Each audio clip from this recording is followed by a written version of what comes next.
Eu sou Adriana Felisberto, estou aqui para dar um aviso para vocês, para as mulheres da Igreja do Rio de Janeiro. Eu gostaria de anunciar oficialmente que o Ministério de Mulheres foi criado na Igreja. Esse ministério foi organizado pelas esposas dos diáconos, embaixo de muita oração.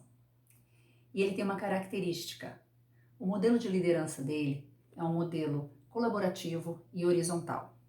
E um dos objetivos é apoiar a liderança das igrejas em casa para cuidar do corpo feminino da nossa igreja.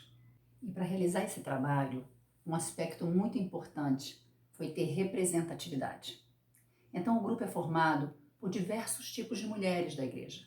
Nós temos jovens, senhoras, casadas, solteiras, universitárias, inclusive representantes das igrejas satélites do Rio de Janeiro. E os trabalhos já começaram. Então aguardem notícias através das líderes das igrejas em casa e pelos grupos de WhatsApp. A liderança das igrejas em casa, inclusive, é de imensa importância para o trabalho do Ministério de Mulheres. Um dos trabalhos que nós já queremos divulgar, na realidade, foi uma ideia da Força Tarefa. Uma ideia passada pela nossa irmã Lucimar algumas semanas atrás, que era algo simples. Eles divulgaram para as igrejas em casa que os membros poderiam gravar pequenos áudios com a leitura de uma escritura, uma reflexão, e assim poderiam passar uns para os outros para encorajamento. Bom, o Ministério de Mulheres abraçou essa ideia, porque soubemos de vários grupos que já estavam fazendo isso e as mulheres estavam se sentindo amadas, encorajadas, ouvidas, estavam trazendo muitos benefícios para o grupo feminino, principalmente nessa época de isolamento social. Então, nós queremos incentivar vocês, irmãs, que ainda não estão fazendo isso, a buscarem suas líderes de igreja em casa para entender como funciona isso. É bem simples, qualquer pessoa pode fazer, é um áudio curtinho. Se você se sentir à vontade, pode gravar um vídeo, você pode fazer uma leitura de uma escritura, um salmo, pode fazer uma oração, pode falar do seu coração, como você está lidando com essas dificuldades e vai trocar com os membros das igrejas em casa. Isso é muito encorajador, então queria animar vocês a fazerem isso e inclusive eu deixo vocês agora com duas mulheres que vão falar como elas estão se sentindo quando recebem esses áudios de encorajamento. Olá, minhas irmãs, eu gostaria de falar sobre o tempo que a gente, na nossa igreja em casa, a gente tem compartilhado nossos tempinhos com Deus. Tem sido super especial, tem me ajudado muito espiritualmente, tem me ajudado muito nessa batalha da quarentena, de ficar em casa e não poder trabalhar, tem me ajudado muito a ter mais paciência, a ter mais fé, a ter esperança que tudo isso vai passar. Eu gostaria de ler uma escritura que fala em Mateus 18, 19 a 20. Eu afirmo a vocês que isto também é verdade. Toda vez que dois de vocês que estão na terra pedirem a mesma coisa em oração, isso será feito pelo meu Pai que está no céu. Porque onde dois ou três estão juntos em meu nome, eu estou ali com eles. Então, esses tempos que temos tido entre mulheres têm me ajudado muito a sentir a presença do Senhor, a sentir que o Senhor está entre nós e que juntos vamos passar por essa fase tão difícil e logo vamos poder nos abraçar e poder compartilhar nossa fé presencialmente. Um beijo e bom dia a todos. Oi, irmãs queridas, tudo bem? Quero muito expressar o quanto tem sido bom nossos tempos com Deus. Achei muito bom porque sem convívio dos cultos, sem os bate-papos, a impressão que fica na semana é um tempo vazio. Mas ouvindo as vozes das irmãs, o tempo encorajador, as reflexões, já me faz não me sentir tão distante. Então quero muito agradecer quem teve essa ideia, porque realmente acho que esses tempos nos aproxima mais, nos ajuda a chegar mais perto de Deus, nos ajuda a refletirmos mais e nos enche mais e mais do Espírito de Deus. Obrigada, um beijo grande, tchau, tchau. Bom dia, meus irmãos, meu nome é Samuel, acredito que a maioria de vocês já me conhece. E eu e minha esposa Shirley, nós somos diretores do acampamento do SWAMP Brasil, que é um acampamento para crianças e jovens de 9 a 18 anos. Nós somos diretores desde 2013, então já tivemos vários acampamentos. Eu queria dar um aviso para vocês sobre o acampamento de 2020. E infelizmente, por conta da situação do coronavírus, o nosso acampamento foi cancelado esse ano. Mas eu queria dar uma boa notícia para vocês. Os diretores de acampamento ao redor do mundo se reuniram e eles decidiram enfrentar essa situação sem precedente de desconexão e isolamento através da promoção de conexões espirituais globais por meio do acampamento virtual do SWAMP. Essa é a grande ideia, conexões espirituais globais. A gente quer levar a cultura do SWAMP online para construir relacionamentos espirituais através do planeta e assim cumprir nosso grande propósito de ajudar crianças e jovens a verem Deus. A gente costuma dizer que o acampamento é o lugar mais seguro do planeta depois da sua casa. Mas agora no acampamento virtual, a gente pode dizer que o acampamento é o espaço mais seguro do planeta dentro da sua casa. E que incrível! Temos relacionamentos, conexões espirituais globais. Eu queria encorajar você falando um pouco dos países que vão estar participando desse acampamento. A gente tem vários países da África, Quênia, Moçambique, África do Sul, Zimbábue, Moçambique, o acampamento do Brasil junto com o da África do Sul ajudando a implantação. A gente tem na América o Brasil, amém? O Brasil está participando, Honduras, Nicarágua, Estados Unidos. Na Ásia, a gente tem o Camboja, a gente tem um país do Oriente Médio, a Índia, o Nepal, Taiwan. No Caribe, a gente tem Bahamas, Barbados, Jamaica, São Vicente. Que incrível, meus irmãos, a gente poder ter conexões espirituais globais. E a gente costuma dizer que uma semana pode mudar uma vida. Uma semana pode mudar uma vida, porque o acampamento dura uma semana e essa semana tem impactos profundos espirituais no coração tanto dos acampantes como dos conselheiros. E a gente acredita que uma semana pode mudar o mundo. E aqui a gente tem a lista das semanas em que a gente vai ter acampamento. Vão ser 9 semanas de acampamento. Você pode ver aqui desde maio até julho. Então essas são as semanas do acampamento. O acampamento ele vai acontecer, tá? Se você se inscrevendo, ele acontece de segunda a sexta, de 10 horas da manhã até 1 da tarde no horário do Brasil, tá bom? Nos outros lugares do mundo são outros horários, mas aqui no Brasil vai ser 10 horas até 1 hora da tarde. Quantas pessoas podem participar?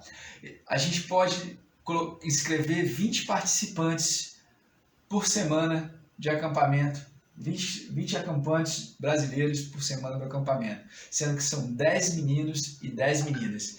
Presta atenção que esses acampantes são acampantes do Brasil, não são acampantes do Rio, de São Paulo, de Minas Gerais, somente, mas de todo o Brasil. Então são 10 meninos e 10 meninas. Como são 9 semanas de acampamento, a gente tem 180 vagas para o Brasil poder estar participando do acampamento. E os conselheiros também, a gente vai ter 5 conselheiros brasileiros por semana. Então se você tem interesse de servir, você me procura, veja as orientações do site da igreja, que vai ser maravilhoso, é uma experiência fantástica que você vai ter. Como é que vai acontecer? Antes de começar, a gente vai ter uma reunião que é obrigatória com os pais, e lá a gente vai explicar os detalhes do acampamento, como funciona, ter o consentimento dos pais, enfim. Cada criança que for inscrita, cada jovem que for inscrita vai participar dessa reunião que vai ser via Zoom, né?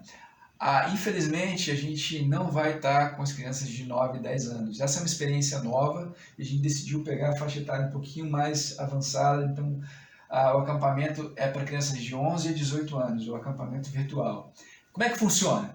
Você vai ser dividido em cabines, que nem acontece no acampamento físico, garotos 1, 2 e 3, garotas 1, 2 e 3, de acordo com a idade, e cada cabine vai ter seus acampantes, vai ter o seu tempo de cabine, enfim, vai ter as atividades que vocês vão fazer como cabine, e vão ter desafios os garotos 1 vão desafiar as garotas 8 no limbo, e vai ter o desafio e vai ter a consequência, enfim.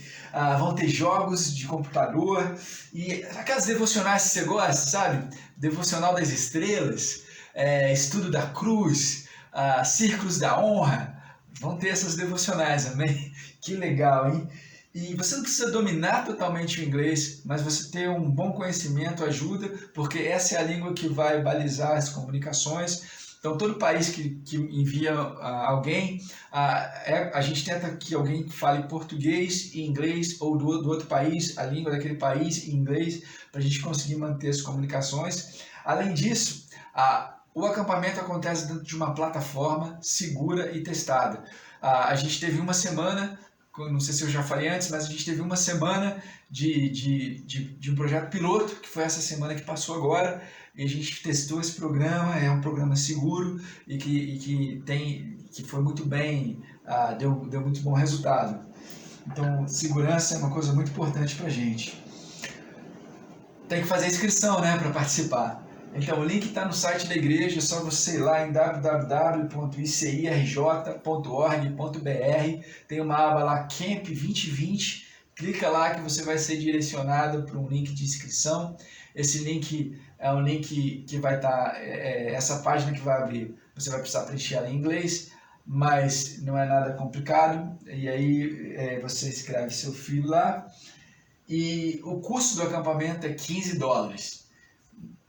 Nos Estados Unidos, cada acampante paga $125, mas fora dos Estados Unidos, todo acampante paga $15. Foi o menor preço que foi possível realizar para que a gente pudesse cumprir com todas as obrigações e ter o maior número de acampantes participando. Então, conexões espirituais globais, acampamento virtual do Swamp. Queria te encorajar a se inscrever lá. Agora a gente vai ter uma mensagem inspiradora com o Cláudio e com a Sônia, tá bom? Um abraço, bom dia, irmãos! Bom dia! Muito obrigado, irmãos, pelos avisos que foram dados. Nós queremos dar um grande bem-vindo a todos vocês. É uma grande honra e um prazer para nós poder fazer isso hoje. Gostaríamos que fosse feito pessoalmente, presencialmente, mas por enquanto ainda não é possível. Tem sido muito especial, né? Foi muito especial ver os irmãos hoje no chat. O nosso convívio agora está diferente, né? Mas eu pessoalmente gostaria de estar aí, né? Com todo mundo, abraçar todo mundo, né? Eu amo abraçar, tô com muita saudade de todos vocês. Mas é uma alegria para nós podermos estar aqui através da tela. Aguardamos ansiosos cada domingo, onde a gente vai poder ver os nossos irmãos na telinha para compartilhar as mensagens, os louvores, a oferta. Tem sido muito especial. Mas hoje eu e Cláudio estamos aqui para dar um bem-vindo muito especial para todos os nossos irmãos e amigos. Sejam todos muito bem-vindos. Tenham um excelente culto de adoração a Deus. Amém. Então, eu gostaria de ler com vocês uma passagem na Bíblia que fica em Eclesiastes, capítulo 3, do verso 1 em diante. A Bíblia diz assim: tudo neste mundo tem o seu tempo. Cada coisa tem a sua ocasião. Há tempo de nascer e tempo de morrer, tempo de plantar e tempo de arrancar, tempo de matar, tempo de curar, tempo de derrubar e tempo de construir, e etc, etc, etc. O que a Bíblia está nos ensinando aqui é que a vida ela é repartida por tempos, é repartida por momentos, por épocas, por ocasiões. E o tempo que temos vivido são tempos de isolamento social, são tempos de cuidados com a saúde, são tempos em que precisamos nos afastar por um tempo, mas sobretudo eu entendo que também pode ser um tempo onde a gente vai poder buscar muito mais ao nosso Deus, vamos poder nos ajoelhar muito mais aos pés de Deus, vamos poder orar mais, vamos poder ler mais a nossa Bíblia, vamos poder servir mais as pessoas, vamos poder amar mais, vamos poder ser mais solidários. Eu desejo que você esteja enfrentando esse momento, que todos nós estejamos enfrentando esse momento com muita confiança em Deus, nas promessas de Deus e na certeza de que são tempos que logo vai passar, é uma etapa da vida que logo vai acabar e aí vão começar novos tempos. Então, que você seja muito bem-vindo e eu gostaria de convidar vocês a fazer uma oração com a gente agora.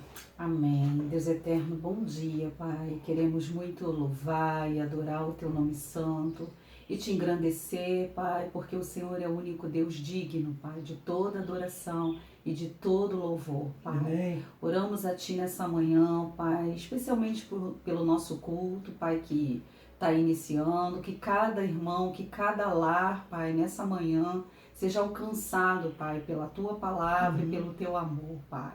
Oramos também pelos irmãos, Pai, que estão enfrentando esse momento, esse tempo, Pai, tão difícil, Pai. Faltando algumas coisas, Pai, como o emprego, os salários, Deus, as pessoas têm sido acometidas pela doença, Pai. Eu oro para que o Senhor, Pai, cuide de cada um dos nossos irmãos, Pai, que estão enfrentando esse tempo tão difícil, Pai. Mas o Senhor vai além do tempo, Pai. Então, que o Senhor cuide de cada vida, que o Senhor cuide de cada um, Pai, que o Senhor nos fortaleça nesse tempo, Pai, que está sendo tão difícil para nós, Pai. Confiamos no Senhor, Pai. Sabemos que o Senhor tem o controle de todas as coisas, Pai. Nada foge ao teu controle, Pai. Então, que o Senhor nos abençoe, Pai, nesse momento.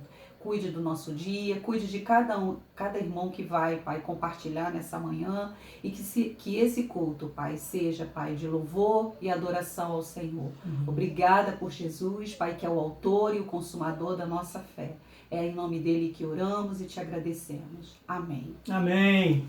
Vamos dar agora continuidade ao nosso culto com a nossa irmã Lucimar.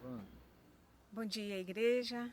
Vamos agora levar nossos corações ao Senhor, levando em prece. Senhor Deus, soberano, altíssimo, que governa os mares, a terra, os céus, todas as nações. Sabemos que os seus olhos estão atentos a todos e a tudo em nosso mundo, Deus. Visita-nos, Senhor. Veja as aflições de muitos no Brasil e no mundo. E traga, Deus, um alívio às nossas aflições, dores, à tristeza, ao medo, à falta de esperança, muitas vezes, ao desamparo que muitas vezes acontece. Por favor, Deus, rogamos pela sua compaixão por nós nesse momento tão difícil de pandemia de Covid-19. Cura-nos, Deus Redentor, salva-nos cada dia, espiritualmente e fisicamente. Rogamos ao Senhor Todo-Poderoso por proteção contra a Covid-19, para a tua igreja, para nossos familiares e amigos. Nesse momento oramos pelos irmãos que estão com a doença, a Lourdes, o Senhor Luiz, a Márcia, o Marco, por todos os nossos familiares e amigos que apresentam alguns sintomas da doença. Por favor, Deus, que o Senhor não deixe que a doença se agrave, que todos possam ter a saúde restabelecida em breve. Suplicamos-lhe, Deus Santo, suplicamos-lhe, Deus Santo, poderoso, pela sua divina providência, as pessoas em nosso país e no mundo, que hoje estão sem atendimento médico, sem medicamento, sem alimento, sem água, sem casa, especialmente sem o Senhor. Ó Deus de misericórdia, derrama sua compaixão sobre a população do Amazonas, de São Paulo, do Rio de Janeiro, do Pará, do Pernambuco, do Ceará e de Minas Gerais. Tenha compaixão, Pai, do Equador, em um estado hoje de tanta calamidade. Compaixão de outros países da América Latina, Pai. e sobre todos os irmãos espalhados, nossos irmãos espalhados por todas as nações. Que o Senhor nos proteja. Deus de nossa salvação, cure o mundo da Covid-19. Ilumine a ciência, Deus. Guie os cientistas para o desenvolvimento de uma vacina eficaz. Hoje já tem várias vacinas em testes em humanos. Que uma delas seja promissora, Deus, e possa ser usada brevemente ainda este ano, Deus. Esta é a nossa esperança, Pai, para que milhões não cheguem a falecer, Deus, por favor. Deus justo, esteja com os profissionais na linha de frente do combate à epidemia. Proteja-os, Deus, que eles tenham todo o equipamento necessário para a proteção. Deus, por favor. Luz do mundo, traga discernimento, sabedoria e respeito aos governantes do Brasil, Deus. Por favor. É urgente, Deus, por favor. Deus de amor e compaixão, perdoe os nossos pecados, por favor. Guie-nos caminho estreito e use-nos como testemunhas da tua bondade, do teu amor e da tua palavra. Bendito seja o Senhor, Deus do universo. Confiamos nas suas promessas, na sua mão salvadora. O Senhor é a nossa força e escudo. Em ti esperamos e confiamos, o único Deus capaz de fazer muito mais do que pedimos ou pensamos, através do seu poder que atua em nós. Te entregamos esta oração, em nome do Senhor Jesus, nosso Senhor, a quem amamos e servimos. Amém. Quero agradecer cada um que esteve unido com esta oração e agora nós teremos o momento da oferta. Bom dia, irmãos. Tudo bem com vocês? Uma alegria poder estar aqui, dando continuidade no nosso culto e podendo compartilhar um pouco da palavra com vocês. Amém? Vou falar um pouco sobre oferta e eu quero convidá-los para ler um texto em 2 Coríntios, capítulo 8, verso 1 e 2. A Bíblia diz assim: Irmãos, queremos que vocês saibam o que a graça de Deus tem feito nas igrejas da província da Macedônia. Os irmãos dali têm sido muito provados pelas aflições por que têm passado, mas a alegria deles foi tanta que, embora sendo muito pobres, eles deram ofertas com grande generosidade. Essa passagem, ela apresenta, na minha opinião, um modelo bíblico, né, de como nós devemos considerar as ofertas. E eu destaco 4 palavras chaves aqui no texto: graça, alegria, pobres e generosidade. Para quem não sabe, o contexto aqui do texto tem a ver com a igreja em Jerusalém. Paulo está promovendo uma campanha de apoio financeiro à igreja em Jerusalém, pois a igreja nasceu em Jerusalém, como você sabe. No dia de Pentecostes haviam judeus ali, oriundos do mundo inteiro, que viajaram por dias, semanas para chegar até aquele local. E aí nós tivemos o advento do Espírito Santo em Jerusalém. E aí os apóstolos começaram a pregar, e você sabe o que aconteceu em Atos. 3.000 pessoas foram batizadas, possivelmente nas próximas semanas mais milhares, centenas de outros irmãos também foram batizados. Então havia uma igreja grande em Jerusalém, só que com o tempo e com as dificuldades financeiras e com a perseguição, as igrejas em Jerusalém, elas começaram a passar muitas dificuldades, muitos problemas eles enfrentaram. E Paulo então está buscando apoio financeiro para ajudar as igrejas que nasceram ali em Jerusalém. E para sensibilizar os irmãos em Corinto, Paulo ele usa o exemplo das igrejas da Macedônia, que são compostas por 3 igrejas: a igreja de Filipos, Tessalônica e Bereia.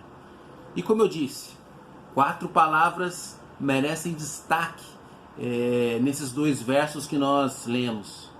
A primeira palavra é generosidade. Paulo diz que as igrejas da província da Macedônia, eles ofertaram com grande generosidade. Segunda palavra, pobres.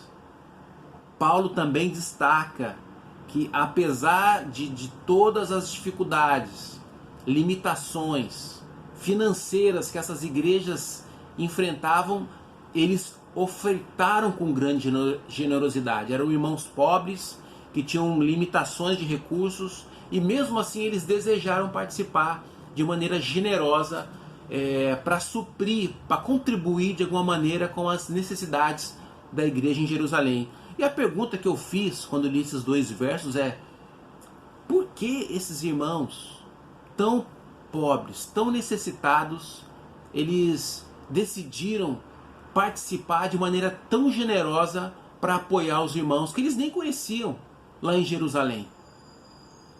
E a resposta, ela está nas outras 2 palavras que eu destaquei: alegria e graça. Paulo deixa claro que aquilo que estava acontecendo nas igrejas da província da Macedônia era fruto da obra da graça de Deus na vida daqueles irmãos. E é isso que acontece, irmãos. Quando o nosso coração está cheio da graça de Deus, nós também temos muita alegria. Alegria em dividir aquilo que nós temos, alegria em contribuir, alegria em se doar.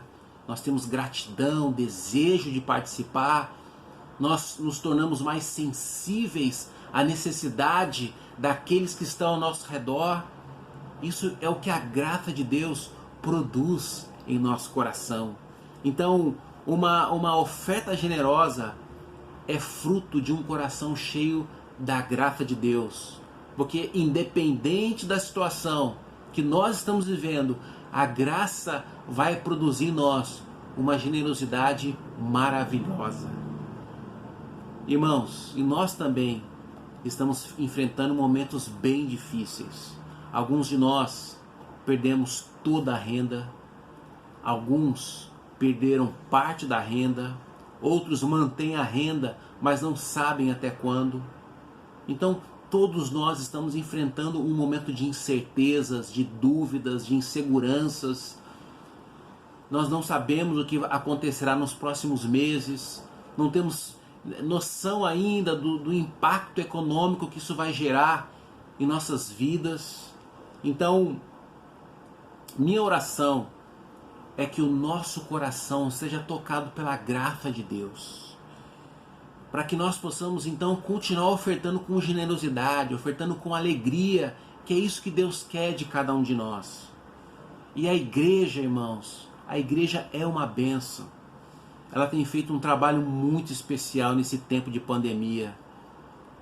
Tem pensado nas necessidades dos irmãos, para suprir necessidades básicas, oferecendo alimentos por meio de cestas básicas, produtos de limpeza, auxílio para comprar remédios, entre outras necessidades materiais, apoio espiritual, orando, acompanhando. A igreja tem sido uma bênção na vida dos irmãos nesse tempo. Recentemente eu tive a oportunidade de levar à casa de uma senhora que ela não pode se deslocar, não é recomendado que ela se desloque, cesta básica e também os produtos de limpeza que a igreja tem oferecido. E foi assim tão especial ver a alegria dela ao me ver chegar com os produtos, a gratidão que brotou no coração dela naquele momento. E para mim foi especial porque eu pensei, é mais do que a gente levar alguns produtos. Comunica para aquela pessoa que nós somos uma família, que nós estamos preocupados com ela, que ela é importante para nós, que nós podemos sim contribuir, cooperar, mesmo que tenhamos muitas limitações e dificuldades. E isso é tão poderoso. Eu imagino que a campanha de Paulo produziu muita união nas igrejas do primeiro século. Porque imagina, você está lá em Jerusalém com tanta necessidade, tantas limitações, e de repente chega uma oferta para atender às suas necessidades. de irmãos que você nunca viu, que você não sabe quem são, mas que eles estão preocupados, estão orando, estão pensando nas suas necessidades. E ainda mais irmãos também que estão sendo perseguidos e que também estão com dificuldades, como nós estamos hoje. Então, eu acredito que nós iremos sair muito mais unidos depois de que tudo isso passar. A igreja vai se fortalecer muito por conta desses atos de carinho e de amor. Então, minha oração é que o seu coração se encha de alegria, se encha de gratidão, se encha da graça de Deus, pois eu tenho certeza, irmãos, que iremos ofertar com generosidade, independente da situação, porque isso é obra de Deus em nossos corações, é Deus atuando. Que nós possamos ter esse tipo de desejo, de oração, para que a graça dele possa gerar em nós coisas muito positivas e poderosas. Amém? Porque uma oferta generosa é uma questão de coração, de um coração cheio da graça de Deus. Aqui embaixo você tem as informações de como você pode ofertar, os dados da igreja para você poder fazer a transferência bancária. Se você tiver qualquer dúvida de como fazer isso, tem o telefone também da irmã que cuida da administração da igreja. Ela pode tirar dúvida, pode dar alguma sugestão, porque a ideia é que a gente não se desloque até uma agência, mas que a gente tente fazer isso de forma eletrônica. Então você pode ligar para a irmã que ela vai te dar orientações. Então esse é o meu desejo, irmãos, que a gente possa ofertar com generosidade e que Deus possa abençoar muito a nossa semana. Amém? Vamos orar juntos. Pai, obrigado por esse domingo de adoração. Está sendo tão especial, Deus, poder estar aqui com meus irmãos, meditando na palavra, podendo receber do Senhor as direções espirituais. Fica, Pai, com a continuação do culto. Que o Senhor encha nosso coração de graça, porque é a graça que vai produzir alegria e vai produzir também generosidade, Deus. Eu oro pelos meus irmãos, que o Senhor possa cuidar deles, principalmente aqueles que estão mais afetados, que estão mais abalados, que essas ofertas, Deus, que esse suporte possa chegar, para que nós possamos perceber, Deus, que somos parte de uma família que se importa e que deseja estar unida, independente das dificuldades que enfrentamos. Tudo isso, Pai, quero orar agradecido em nome de Jesus. Amém. Amém, irmãos. Obrigado pela atenção de vocês. Agora nossa irmã Jennifer vai continuar adorando a Deus. Eu desejo que cada um tenha uma semana muito especial. Obrigado.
Da minha alma tu és a luz que ilumina minha vida.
Bom dia, irmãos. É uma alegria poder estarmos juntos, poder ter a tecnologia para que a gente possa ter o nosso culto e especialmente poder passar esse tempinho na Palavra de Deus, que é aquilo que edifica a nossa fé, que constrói a nossa igreja. Então, muito feliz a gente poder passar esse tempinho aqui. Nós estamos bem aqui em casa, eu, Alice e Cris. Quando vocês virem ali, vocês não vão acreditar o quanto ela cresceu, né? Então, uma garotinha muito esperta. E a gente está aqui dentro de casa, está todo mundo fazendo tudo aqui, trabalhando, estudando, brincando. Então, tem sido um momento bem especial da gente poder estar juntos e conhecer até um pouquinho mais da rotina que geralmente acontece aqui fora, né?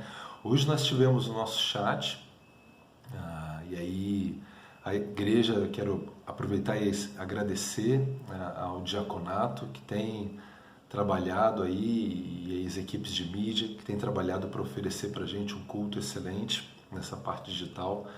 Tenho certeza aí de que isso tem me alimentado, tem alimentado a nossa família aqui. Eu tenho certeza que você também tem percebido a excelência com que isso tem feito. Bom, hoje vamos ter então o nosso culto, vamos falar um pouquinho sobre a renovação, né, que precisamos ter, a renovação pelo Evangelho.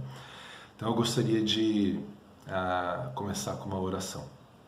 Senhor Deus, muito obrigado por estarmos aqui juntos, obrigado pela oportunidade, Pai, de estar com a igreja e principalmente podermos ter esse momento juntos, poder estar na casa de cada um daqui, pessoas que eu amo tanto, que eu respeito tanto. Pai, obrigado pela nossa igreja, porque hoje ela é para nós um bálsamo tão especial. Pai, obrigado por ser um cristão, obrigado por ter o Senhor. Dá-nos um ótimo culto, é o que te pedimos em nome de Jesus. Amém. Bom, então o tema de hoje são os sinais da renovação pelo Evangelho. Por onde foi que nós começamos? Eu lembro, quando eu fui batizado lá em 94, eu não conhecia muito sobre a igreja, não conhecia muito sobre... Não tinha nenhuma vocação de coral, pro coral, não tinha grandes talentos que eu lembro na época, mas a única coisa que eu tinha era que eu queria dedicar minha vida a Deus. É assim que eu começo a minha vida na fé, e eu sei que é assim que a maioria de nós começa a nossa vida na fé. Só que o que acaba acontecendo? A gente acaba conhecendo a igreja, né? A igreja é um lugar tão especial, né? A gente pode ter um convívio maravilhoso com pessoas que têm a mesma fé que a gente. Conhecemos a irmandade, né? E nos afeiçoamos, e daqui a pouco nossos maiores amigos são a irmandade. Então, e o que é interessante disso tudo? A gente descobre dons, né? Alguns começam a cantar, outros começam a estudar, a ensinar, e aí começamos uma série de compromissos, de coisas que temos que fazer, de atribuições, e às vezes essas coisas, de certa forma, elas acabam sustentando, sendo, vamos dizer assim, grande parte da nossa vida. Só que isso não sustenta, e é um pouquinho disso que a gente vai falar aqui hoje. Eu sei que esse é o que a nossa igreja tem trabalhado bastante, de que nossa vida cristã, ela precisa estar centrada no Evangelho. A gente não pode simplesmente sermos cristãos que fazem muitas coisas somente, mas temos que ser cristãos que são. Então, substituir o fazer pelo ser. Não estar em tantos compromissos, mas viver a vida cristã. Então, substituir o estar pelo viver. E a questão mais importante de todas é como está o nosso relacionamento com Deus. Por que eu falo isso? Porque não importa quais são as atividades espirituais que a gente faz, se a gente está envolvido com muitas coisas, com X compromissos, faço parte desse ministério, daquele, sirvo nas crianças, mas o que importa no final das contas é como está o meu relacionamento com Deus. E a vida cristã, ela na verdade ela é uma jornada, né? Você toma a decisão no dia do batismo, e aí a cada ciclo, né, a cada tempo, você vai aprendendo coisas novas e vai aprofundando seu conhecimento sobre Deus. E eu espero muito que isso não é particular para a gente, isso acontece com muitas pessoas, e hoje eu vou trazer aqui o exemplo de Pedro, o exemplo de um homem que foi renovado também na sua fé. E acredito que a gente hoje vai ter um tempo aí especial para falar sobre isso. Então gostaria de pedir a todos para abrirem suas Bíblias em João capítulo 21. Eu vou passar um pouquinho mais rápido, e eu vou deixar no site quais são as escrituras, tá bom? Bom, quem é Pedro? Eu queria só fazer uma breve biografia de Pedro. Pedro, nesse ponto aqui em João 21, ele já está há 3 anos com Jesus, então ele já tem um relacionamento grande, né? Imagina você passar 3 anos com Jesus. Ele já tinha entendido que Jesus era o Messias, então ele já tinha entendido o poder milagroso que Jesus tinha de tantas curas que a gente vê nos evangelhos. Já tinha visto Jesus curar, já tinha visto, inclusive ele mesmo, já tinha até andado sobre as águas junto com Jesus. Então a gente não está falando aqui de, vamos dizer assim, um cristão novo. Estamos falando de alguém experimentado na fé. E ele já estava até muito confiante na sua própria espiritualidade, ao ponto de, quando Jesus cita sobre a cruz, ele fala: olha, Jesus, eu não vou trair o Senhor, nem mesmo se todos traírem, eu não vou trair. E aí você imagina que isso é o que vai acontecer, porque uma coisa é aquilo que nós acreditamos, e outra coisa é quando vêm as crises e os testes. Eu tenho certeza de que nessa crise que nós estamos vivendo hoje, você está sendo testado. Seu casamento, sua família está sendo testada, assim como a minha. E é uma coisa importante, porque isso pode ser um grande desafio, obviamente, mas também pode ser uma grande oportunidade de vivermos essa renovação. Então, vamos lá então em João, capítulo 21. Então, o que aconteceu aqui? Pedro negou Jesus.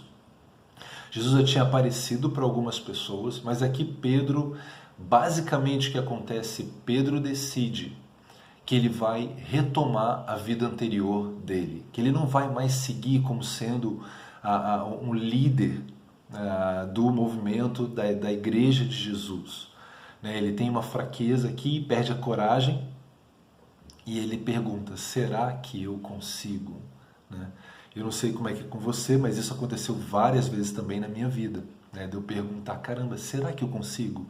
Isso aconteceu quando eu fui batizado, isso aconteceu pelo menos umas outras 10 vezes que eu lembro de eu pensando: será que eu consigo? E a gente vai falar um pouquinho sobre isso, Jesus, com esse trabalho de quê? De restaurar Pedro, assim como Jesus hoje quer nos restaurar. Então, vamos lá em João capítulo 21, versículo 1. Jesus aparece a 7 discípulos. Depois disso, Jesus apareceu outra vez aos seus discípulos na beira do lago da Galileia. Foi assim que aconteceu. Estavam juntos Simão Pedro e Tomé, chamado Gêmeo, Natanael, que era de Caná da Galileia, os filhos de Zebedeu e mais 2 discípulos. Simão Pedro disse aos outros: eu vou pescar. Nós também vamos pescar com você, disseram eles. Então foram todos e subiram no barco. Mas aquela noite não pescaram nada. De manhã, quando começava a clarear, Jesus estava na praia, porém eles não sabiam que era ele. Então Jesus perguntou: moços, vocês pescaram alguma coisa? Nada, responderam eles. Joguem a rede do lado direito do barco, que vocês acharão peixe, disse Jesus. Eles jogaram a rede. E logo depois já não conseguiam puxá-la para dentro do barco, por causa da grande quantidade de peixe que havia nela. Aí o discípulo que Jesus amava disse a Pedro: é o Senhor Jesus. Bom, qual o contexto aqui? Pedro estava dizendo: olha, eu vou voltar para a minha maneira de viver. Eu vou voltar a ser pescador. É isso que, quando a gente traduz do grego, o que aconteceu aqui foi: Pedro falou, Jesus tinha pedido para eles esperarem, e Pedro fala: não, eu vou voltar, e eu vou voltar a ser um pescador. E Pedro algumas vezes lutou com o compromisso dele na fé dele, E eu imagino aqui a luta que devia ter na cabeça de Pedro. Porque você imagina, você andou com Jesus que era perfeito. E agora Jesus coloca sobre seu ombro uma liderança de um movimento mundial. E aí ele havia fracassado. Ele havia feito talvez a pior coisa, o pior pecado. Se é que a gente pode falar que pecado é maior ou menor, mas imagina você pensar que você traiu Jesus. E essa foi a crise, né? Ele fracassa como apóstolo, ele nega Jesus, ele fala um monte de besteira, e aí quase se afoga uma vez, quando ele está navegando, quando ele andando sobre as águas, ele quase se afoga. Ou seja, ele deve ter pensado assim: olha, eu não sirvo para isso. E é interessante a gente pensar nisso, por quê? Porque às vezes a gente continua fazendo as coisas, mas no coração a gente desistiu. A gente desistiu do nosso compromisso, a gente desistiu do nosso primeiro amor. E aqui esse é o ponto que Jesus viu. Jesus sabia tudo e ele viu. Pedro desistiu. E aí, só que uma coisa que eu acho incrível aqui é o quê? Jesus não deixa para lá. Não, ele vai lá, ele quer resgatar, ele quer restaurar, ele quer transformar a vida de Pedro. Bom, vou continuar então em João capítulo 21, versículo 15. Jesus e Pedro. Quando eles acabaram de comer, Jesus perguntou a Simão Pedro: Simão, filho de João, você me ama mais do que esses outros me amam? Sim, o Senhor sabe que eu o amo, Senhor, respondeu ele. Então Jesus lhe disse: tome conta das minhas ovelhas. E perguntou pela segunda vez: Simão, filho de João, você me ama? Jesus respondeu: sim, o Senhor sabe que eu amo, Senhor. E Jesus lhe disse outra vez: tome conta das minhas ovelhas. E perguntou pela terceira vez: Simão, filho de João, você me ama? Então Pedro ficou triste por Jesus ter perguntado 3 vezes: você me ama?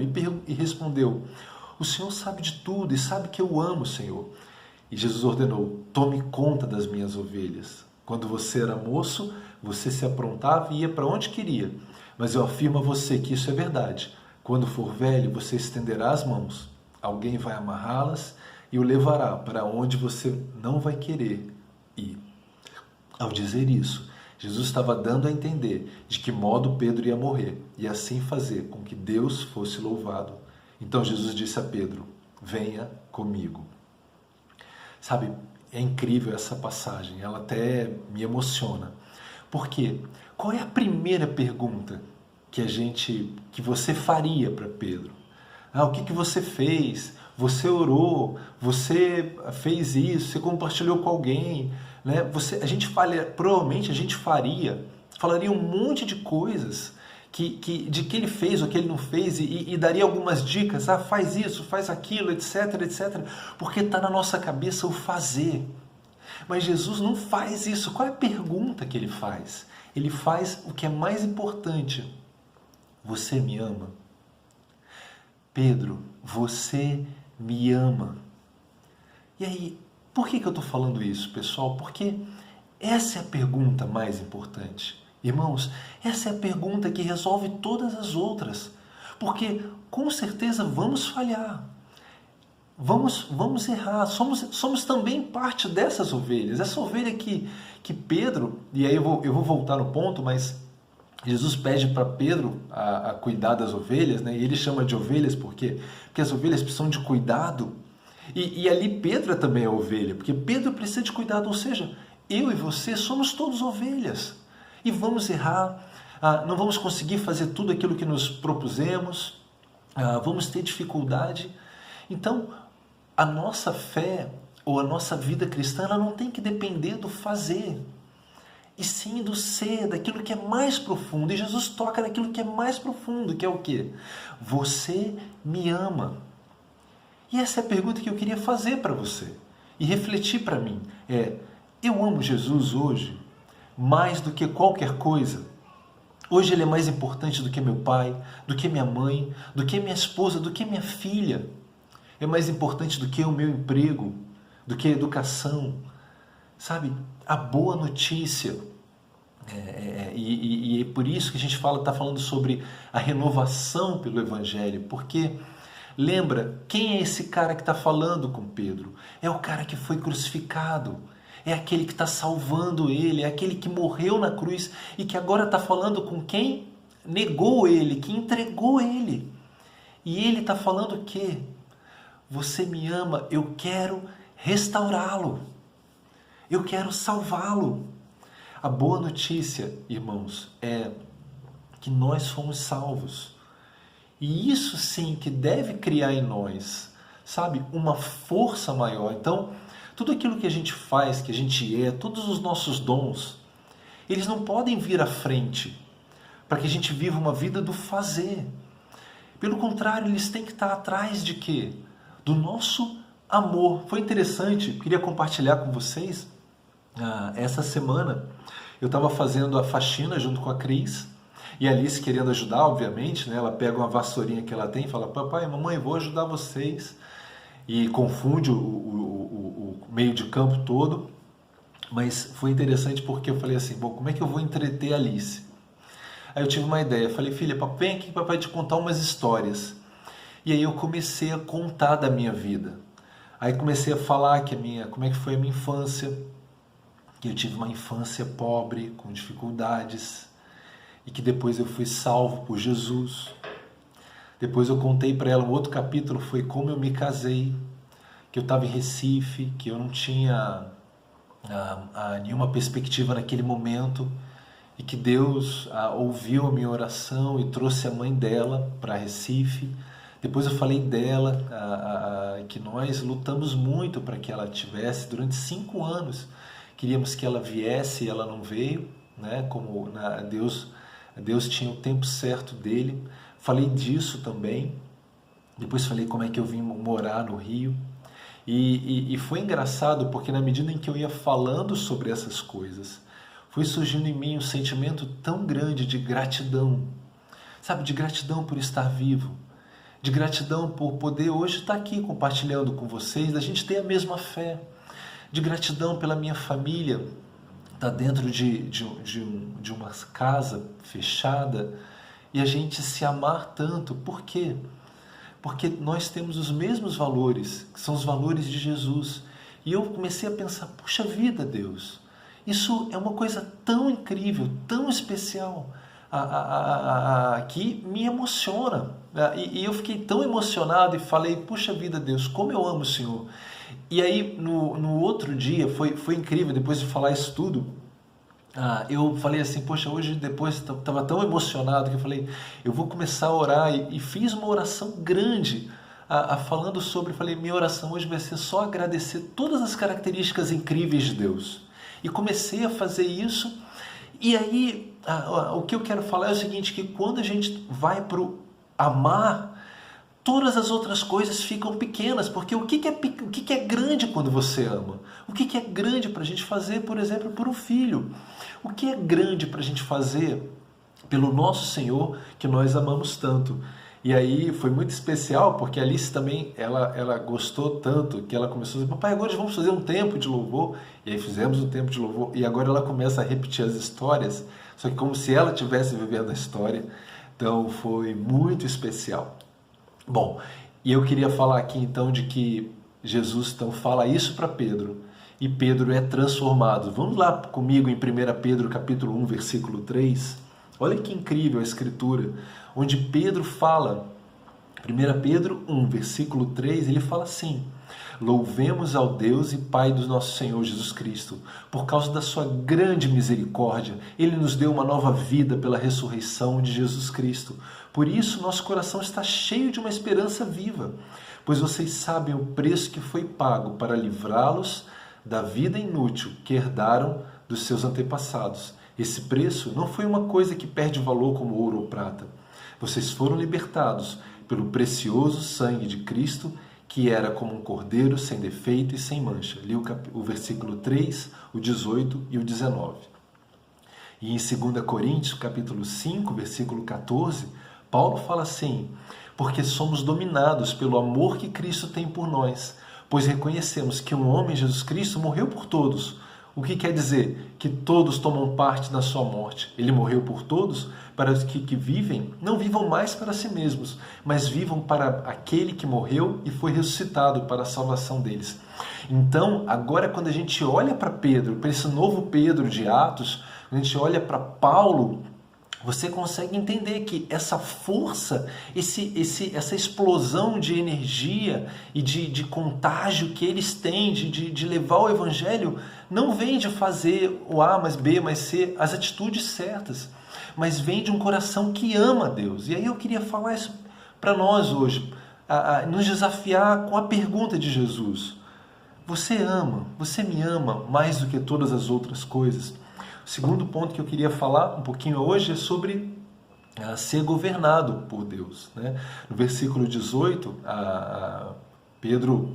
Jesus fala assim: verdade, verdade digo, que quando você era mais jovem, você costumava ir para onde você queria, né? Lá de João 21. Ele governou a própria vida dele e agora ele não ia governar mais. Deus iria assumir o controle. E esse é um segundo ponto. Irmãos, eu queria falar um pouquinho para a gente sobre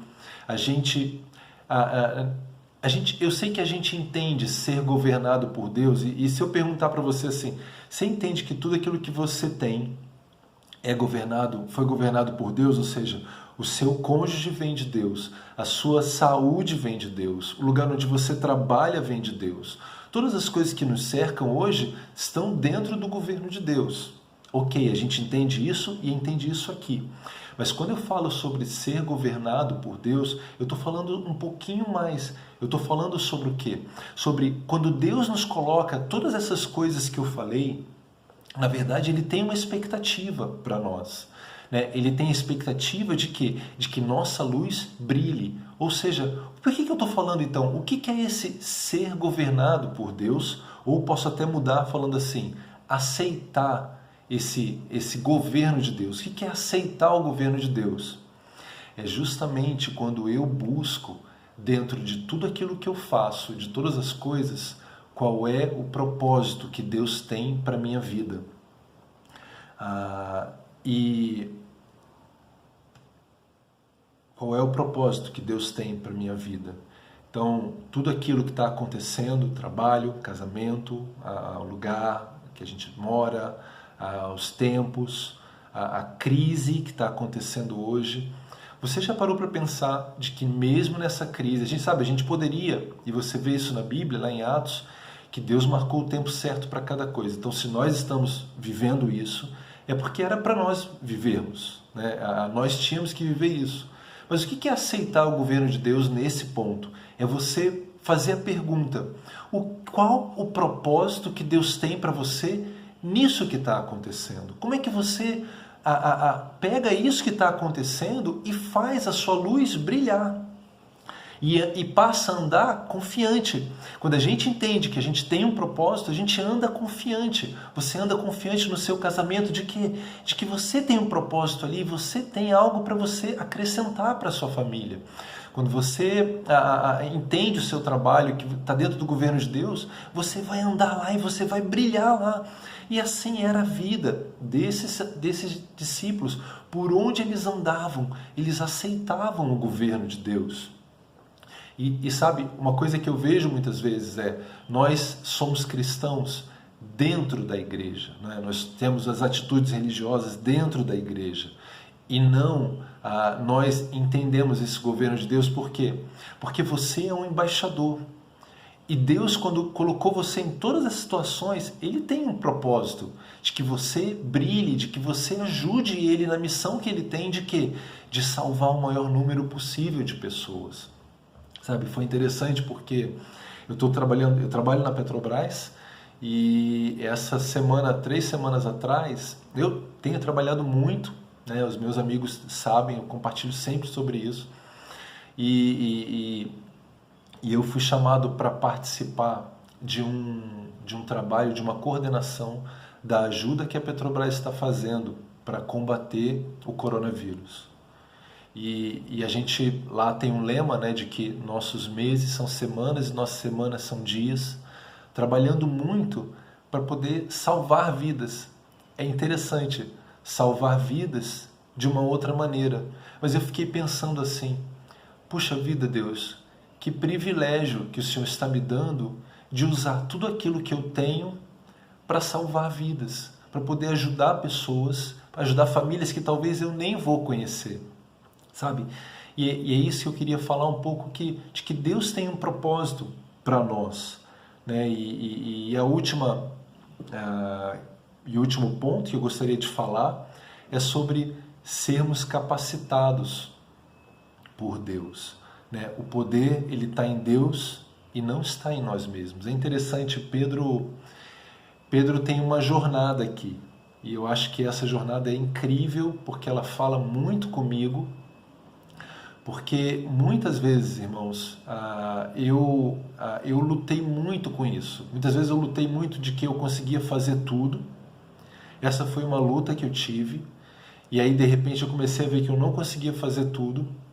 E aí uma outra luta que eu tenho muitas vezes hoje é de que eu não vou conseguir fazer, de que eu não vou dar conta, de que eu não sou suficiente para toda a dificuldade que Jesus me endereça. Isso fala com o segundo ponto que a gente falou, que é aceitar a governança de Deus. Ou seja, se Deus tem dado para a gente, é porque a gente pode sim, é porque a gente pode crescer.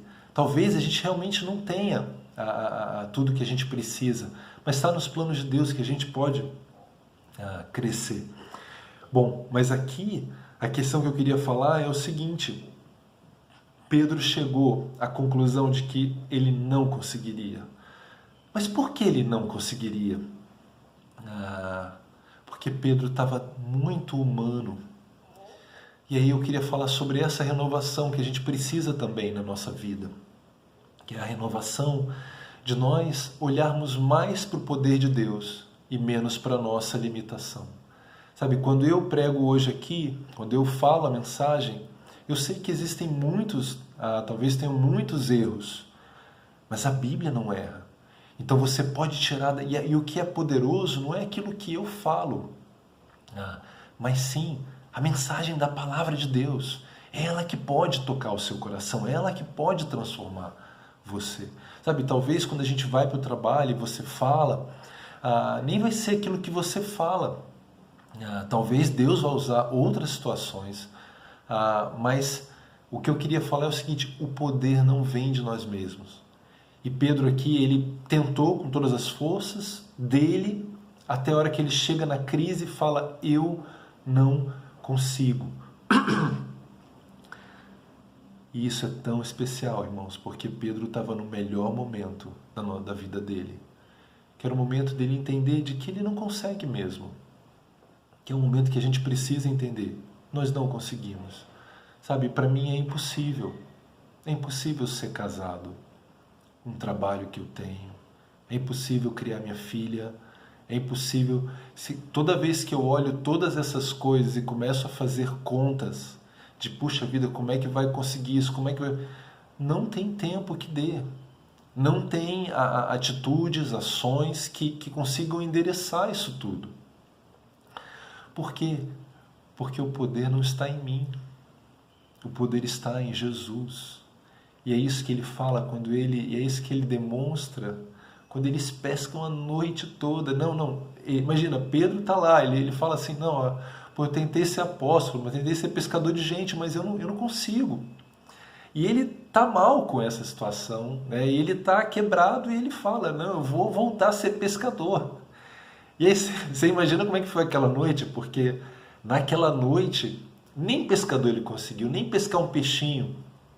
Talvez Djalma esteja agora dando risada, falando assim: pô, até talvez eu estivesse lá, pudesse ter ajudado, né? Djalma, Paulo.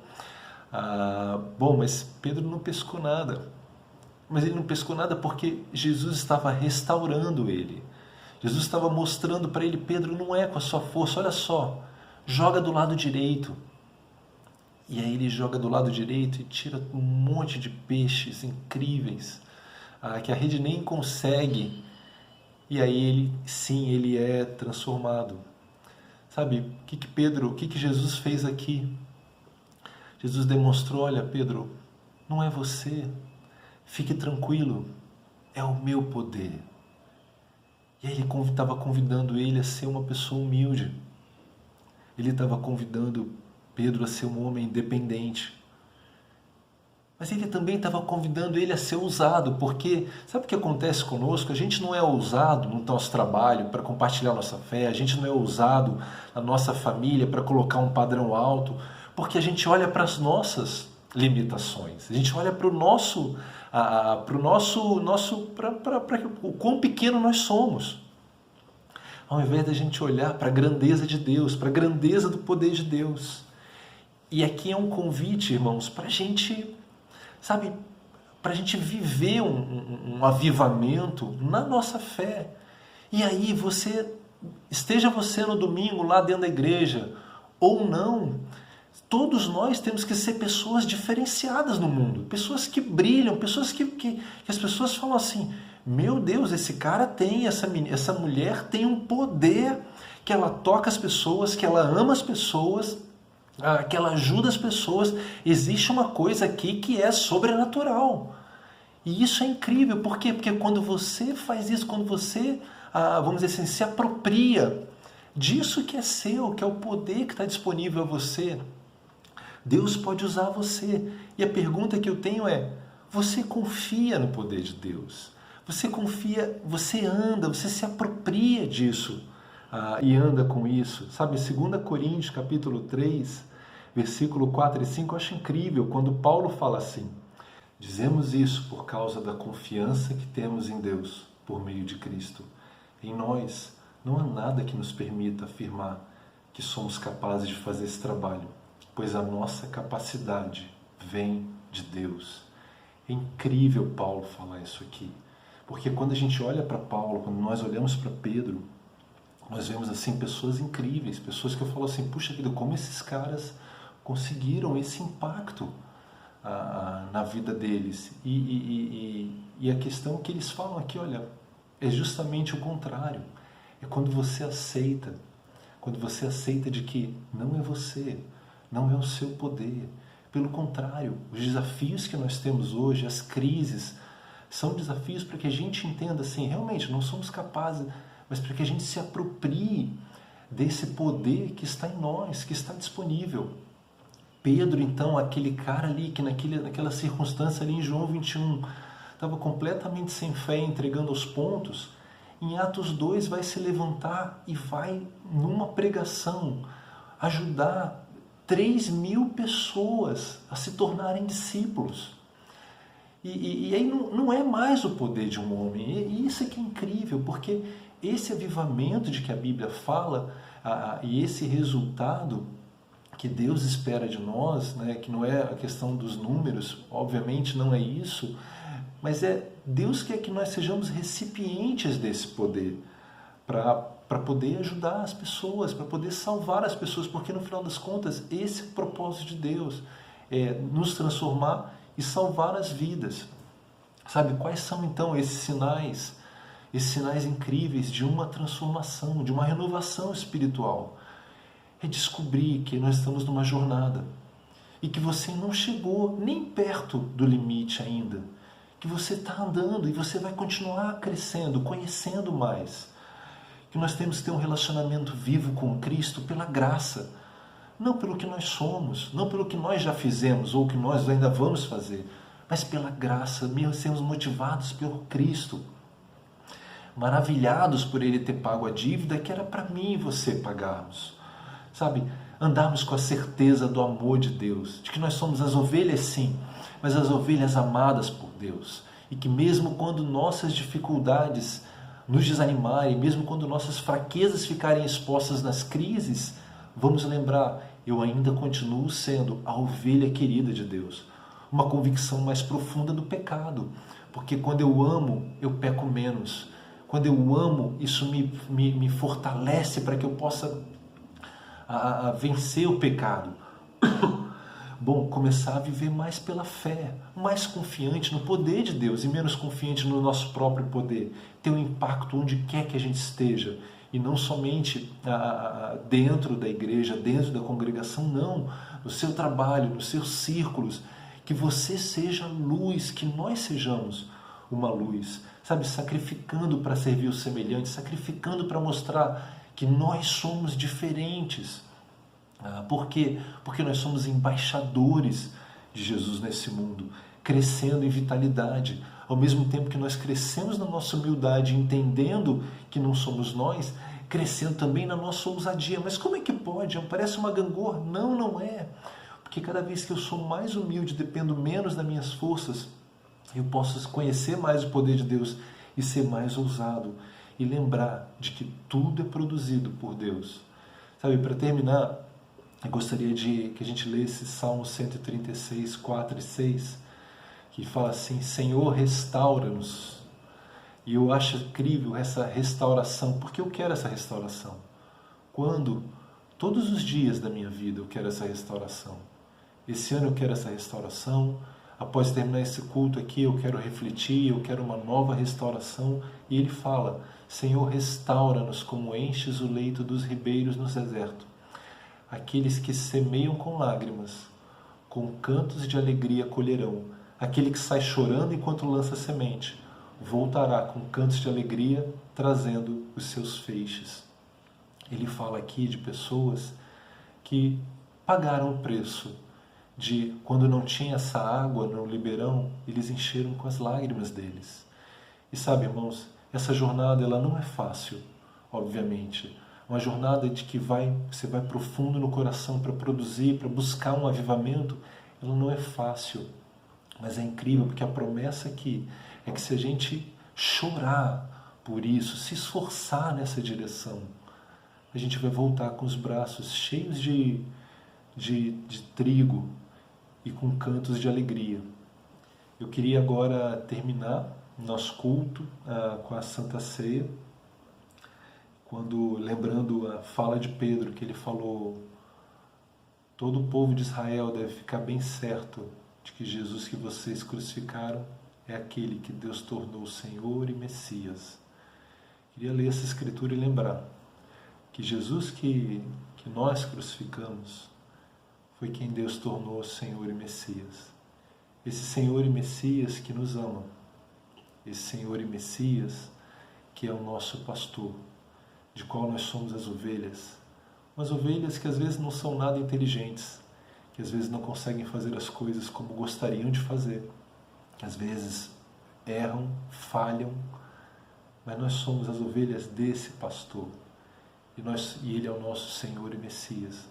Então o convite que eu queria fazer para nós na Santa Ceia de hoje é que quando a gente cantar agora a canção que vamos ter logo depois da pregação, que a gente possa refletir em tudo aquilo que nós somos, não o que temos, talvez tudo bem o que temos também, mas tudo o que nós somos, por termos sido tocados por esse sacrifício da cruz, e que a gente possa ter uma oração de profunda gratidão, cheia de declarações de amor ao nosso Senhor Jesus Cristo.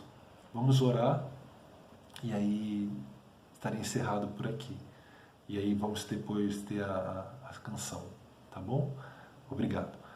Pai Santo, muito obrigado, Pai, porque toda vez que abrimos a Tua Palavra e vemos o Teu Filho, que representa a Tua imagem e semelhança, Deus, vemos a perfeição em todas as coisas, mas destacado no amor, Pai, no amor que nos salva, no amor que quer ter um relacionamento profundo conosco, no amor que paga o preço. Porque hoje estamos aqui, Pai, vivendo essa crise da saúde, todos nós lutando para preservar nossas vidas, porque ela é tão importante para nós. E foi importante para o Senhor também, Pai, e aí, só que para o Senhor salvar as nossas vidas, o Senhor tinha que se sacrificar. E obrigado por esse sacrifício, Pai, porque é por causa dele que hoje nós estamos aqui. Nós te amamos profundamente do nosso coração, Pai. Obrigado pela Santa Ceia, pela cruz de seu Filho. Te agradecemos em nome de Jesus. Amém.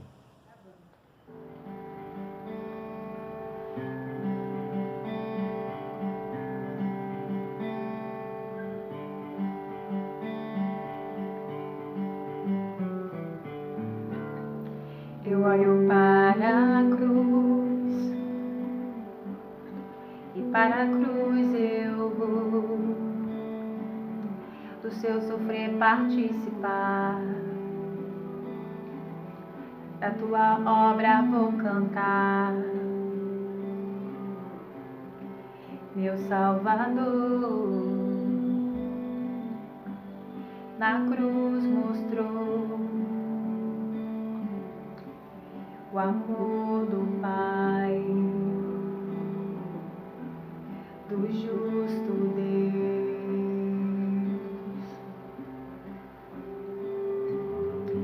Pela cruz me chamou, gentilmente me atraiu e eu, sem palavras, me aproximo, quebrantado por seu amor.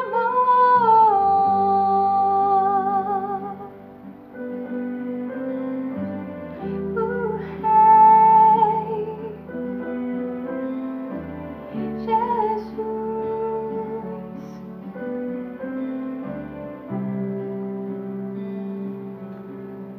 imerecida vida, de graça recebi,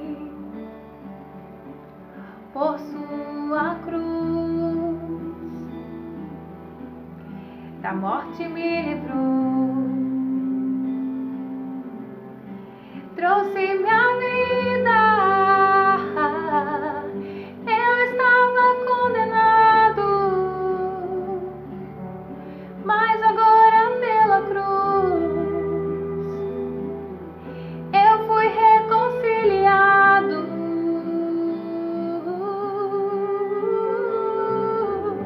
Pela cruz me chamou, gentilmente me atraiu e eu, sem palavras, me aproximo, quebrantado por seu amor. Pela cruz me chamou, gentilmente me atraiu e eu, sem palavras, me aproximo, quebrantado por seu amor. Impressionante é o seu amor.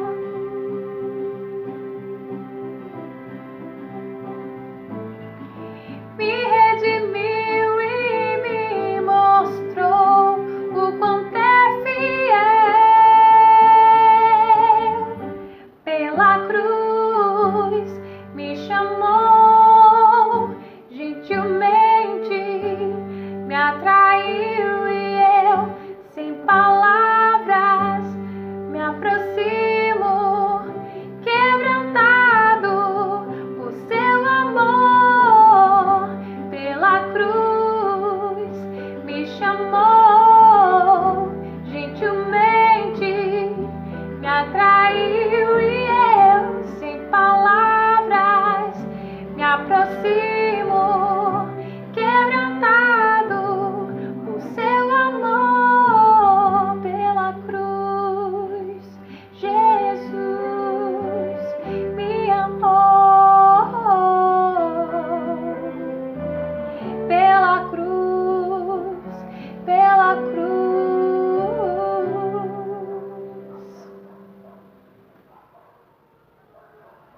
Amém, irmãos e amigos. O nosso culto está encerrado. Tenha um bom domingo e até o domingo que vem. Tchau!